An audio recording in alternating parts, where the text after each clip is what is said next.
Hey guys, welcome back to the show. Thanks for tuning in. Of course, I'm Mike, your host, and we got the INJORA rock bouncer here built, and this is going to be a two-part video. We're going to just quickly go over the build and how we finished it. I've done a previous videos. Check my playlist on my YouTube page, and or you can just search for it on the INJORA. I got the playlist series of how this came about, how I bought it. I got it out of the box and the parts I'm using for it. Now it's all put together, and the second part of this video will be me driving it. And I'm driving it in stock mode. I know that there's things you can do. I did make one upgrade on this, being the steering link. You have to supply your own servo and ESC and receiver. I'm going with the Hobby Porter radio, which is a really great radio, very underrated.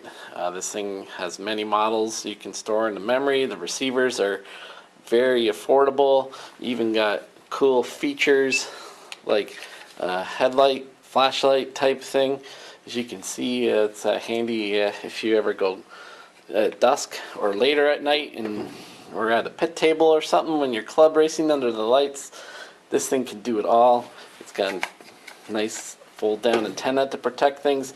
All the features you want from an expensive radio are here.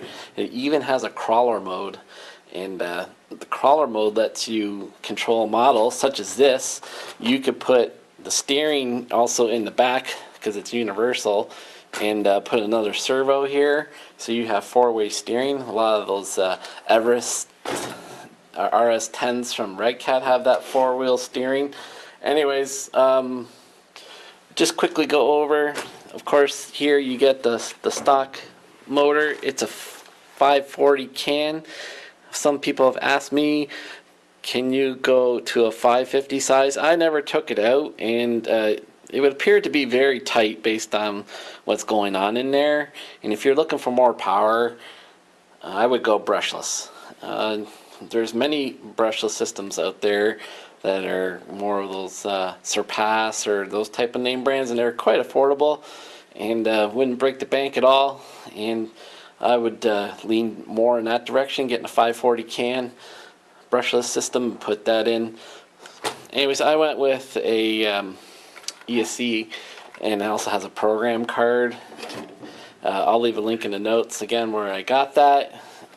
Also from RC Models and Mods, he came up with this box that you 3D print, and you can put your electronics in there and keep it nice and clean looking. I think it looks great. You can even put an LED light bar here if you wanted to. The receiver and ESC is inside that box. Everything's nicely protected. I chose to leave the antenna out. I fished the antenna through, and I tie wrapped it to the roll bar here. I've also, the ESC came with a Dean's connector pre-done on it, and I've also fished that through, and I also put a black tie wrap here.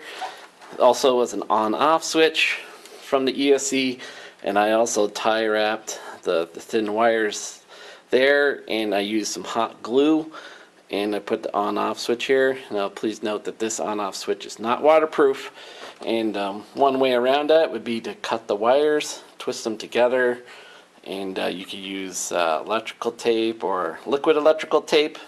And the only thing doing that, eliminating the switch and crossing the wires, is when you plug the battery in, your vehicle automatically turns on. So of course you'd want to have your radio on first before you plug the battery in. So we'll see how long that switch lasts, but I'm not going to be too crazy with this and submerging it in water or anything like that. So I'm running the stock shocks, of course, and they've totally leaked out the oil. They're not very great quality, but there's enough going on here. I want to do the stock experience of how this all drives. This is also the All-Star tires that came with it. This is just a generic 20 kilogram servo, and I got this awesome servo mount. It came with this steering arm, and I also got this very cool servo horn on here that's metal. There's a screw that goes in this way to tighten it up. Of course, it screws onto the servo to keep it on, but I think even with just doing that clamping screw there, I don't even think that thing would ever come off. And this is a much better thing for this, because the stock one that comes with this model had a plastic end and it was on an angle, and I never understood why they did that. But this servo mount is carbon fiber, and I should have used a shorter screw, but when I did it, I used the screw that came here, or the bolt I should say, that came with it. So when I get a better chance at this, I will take that out and fix that bolt. So maybe some of you guys noticed that, but that's still the stock bolt, because it's a little bit different mechanism how the stock servo mount was on it, but it was just plastic and it flexed, and this is good. There was tons and tons of steering on this. With this setup, I actually, on the second hole, there's actually a bottom hole on the servo horn. I'm up one hole, and I still have so much steering throw on here, it is ridiculous. I used the endpoint adjustments on here and had to dial it down into the high 60s, and I'm still, the wheel will touch the shock shaft here. So I may play with that just a little bit more, just so maybe there is no rubbing. Anyways, if you're on a tight budget, this would be a great rock bouncer. You can do all this probably for easily, probably under, if you already had the radio and receiver, you could probably do this whole thing for $160. And if you want to really use the stock shafts, the stock shocks that come with it, and you have this leaking problem, I also got a suggestion by one of my viewers that you can turn these shocks upside down and then the oil will stay in. It'll look a little funnier, but it will do the trick. I got a feeling that these will be coming out fairly soon. So guys, thanks for watching this part of the video. We're going to take this thing outside and see how it goes. Alright, let's get to that footage right now. Alright guys, I'm hopefully standing downwind. We're just a degree or two over freezing here, and the snow is melting away, but we do have massive snowbanks here. And I got the INJORA out. She's all bound and ready to go to this radio. As you can see, we can do just some slow creeping here. I got the 1600 2S milliamp hour 2S LiPo. I'm borrowing from my Wholesome 112 monster truck. It's not going to be the typical battery I would use in there. There's room in there for a full hard pack, but for this test purposes, that's what it was easy to charge up the quickest. I'll just bring it in here quick, and I'm just going to show you guys the steering range on it. Hope you can see it. As you can see, there's just maybe a millimeter in there from touching the shock shaft. And this one here, you can maybe get a piece of paper in.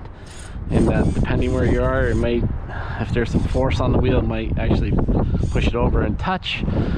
But anyways, she's all centered and ready to go. We got some climbing we can do here. She goes well on top of this stuff. Hard, crusty snow. And just a lot of fun. You can see it's a little bit bouncy, and that's because there's no oil really left in the shocks. So oil filled shocks would give it a smoother ride. But as you can see, this thing can turn on a dime, which is awesome, what you want. And this is just a nice model, even here for taking out in the snow. There's not much is going to get stuck into it. There's no body. I'm giving her full blast right there. Whoop. So that's how much traction and sharpness on the cornering there is. They actually made it tip over, which is a little surprising, but really cool. There's also axle extenders you can get for this, I believe, to give it a little wider stance. So you have a little more control over things like that.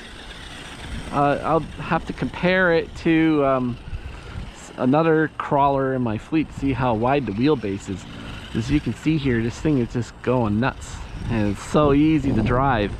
I'm really impressed with how it's driving, and the steering on it is great. Hope you guys can see this well. Just here on my lunch break. Could be kind of bright because of the exposure, because of the sun on the white snow, and it's a bit crystallized. But hopefully you guys can see this footage well, and I think it's a sharp looking truck. Console comes in green, You know, you could paint it yourself if you want. Take those panels off, they're just like a thick plastic. So, and that's about as fast as it goes. I'll give it a little speed boost. Oh, keep it from tipping there. Maybe I'll bring it on the gravel here to show you what it can do. And you can see there, just breeze of that. That's speed pass right there. So nothing fancy, probably 10-12 kilometers an hour. But I think for what this model is, that's as fast as you want to go. Maybe a little bit faster if you're more into the, you know, bashing it around hard. This one here, it's really set well for crawling, rock bouncing, and you can get around pretty good yet still. So I think the shocks, improved shocks, will help it even a little more with the steering and the balance. It seems to be pretty good though, as you can turn it. Whoa. Yeah, turning it on the side hill, you're gonna get some roll anyways. I was pushing it, see what it can do. Whoa, there's that again, it's just digging in. I'm impressed with these tires. They're really soft for a stock tire that you can throw it on. I think it was well worth that, adding it onto the package. Of course, you could always add your own, and, if you have some preferences of some tires you want to use. But overall, I am quite pleased, and she's doing very well. We'll have to find more of a rock environment to do some crawling tests to see how it goes. But as far as this doing it right here, this is a pretty cool spot just to bring it out and have some fun on a cold winter day. I appreciate you guys always turning into my videos. Hope you enjoyed the series of the INJORA. This will be the 3-part with the unboxing parts, and now it's all put together. But also future videos of this running, and I'm sure we'll be making some upgrades, especially in the shocks, and I'll let you guys know what I come up with in case you want to follow suit. Also, that steering servo arm and servo mount is a huge upgrade right off the hop. I knew that one was gonna be needed, so I went for it right away, and it was not expensive either. So guys, I hope you enjoyed this. Hope everyone's doing well as we're getting out of winter here in Canada and this is in March 2020, and we start heading into some more milder weather. Looking forward to that, and getting more of the fleet out for riding and driving instead of being inside all winter long. So guys, appreciate you tuning into this. Hope everyone's doing well. Take care, peace out, and we'll catch you soon on the next one. See ya.